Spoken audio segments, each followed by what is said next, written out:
ദൈവത്തിന് സ്തുതി. സ്നേഹമുള്ളവരെ, നമ്മുടെയൊക്കെ ജീവിതത്തിൽ പ്രയാസങ്ങളും പ്രതിസന്ധികളും അപ്രതീക്ഷിതമായ ചില പ്രതികൂല സാഹചര്യങ്ങൾ വന്നു ചേരുമ്പോൾ നമ്മൾ ആദ്യം വിചാരിക്കും, ദൈവം എന്നെ കൈവിട്ടോ, ശിക്ഷാവിധിയാണോ ജീവിതത്തിൽ ഉണ്ടാകുന്നത്, ദൈവത്തിൻ്റെ ശിക്ഷ എന്നിൽ വന്ന് പതിക്കുകയാണോ?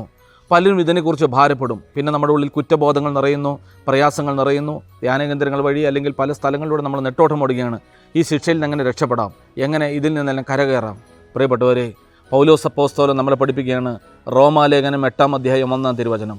റോമ 8:1, കർത്താവിനോട് ഐക്യപ്പെട്ടിരിക്കുന്നവർക്ക് ശിക്ഷാവിധിയില്ല. പ്രയാസങ്ങളും പ്രതിസന്ധികളും വരാം, പ്രതികൂല സാഹചര്യങ്ങൾ വരാം, എന്നാൽ കർത്താവിനോട് ഐക്യപ്പെട്ടിരുന്നാൽ ശിക്ഷാവിധിയില്ല. ഈ പ്രഭാതത്തിൽ ദൈവം നമ്മളെ ധന്യരാക്കട്ടെ. ശിക്ഷ അത് കർത്താവിനോട് ഐക്യപ്പെട്ടവർക്കില്ല. അവർക്ക് പല പീഡകളുണ്ടാകാം. യേശുക്രിസ്തുവിനോട് ഐക്യപ്പെട്ട് വിശുദ്ധ ജീവിതം നയിക്കാൻ ആഗ്രഹിക്കുന്നവരെല്ലാവരും പീഡിപ്പിക്കപ്പെടും. പക്ഷെ അവരുടെ മേൽ ശിക്ഷയില്ല, ശിക്ഷണങ്ങൾ ഉണ്ടായേക്കാം. റോമ 8:1 നമ്മൾ ഇന്ന് ബലപ്പെടുത്തട്ടെ. ഞാൻ എൻ്റെ കർത്താവിനോട് ചേർന്ന് ജീവിക്കുമ്പോൾ, അവൻ്റെ ക്രൂശിനെ മുറുകെ പിടിച്ച് ജീവിക്കുമ്പോൾ, കർത്താവിനോട് ഐക്യപ്പെട്ടവർക്ക് ശിക്ഷാവിധിയില്ല എന്ന ബോധ്യത്തിൽ നമ്മുടെ ജീവിതത്തെ ധന്യമാക്കാൻ സ്വർഗ്ഗം നമ്മളെ സഹായിക്കുമാറാകട്ടെ. ആമേൻ.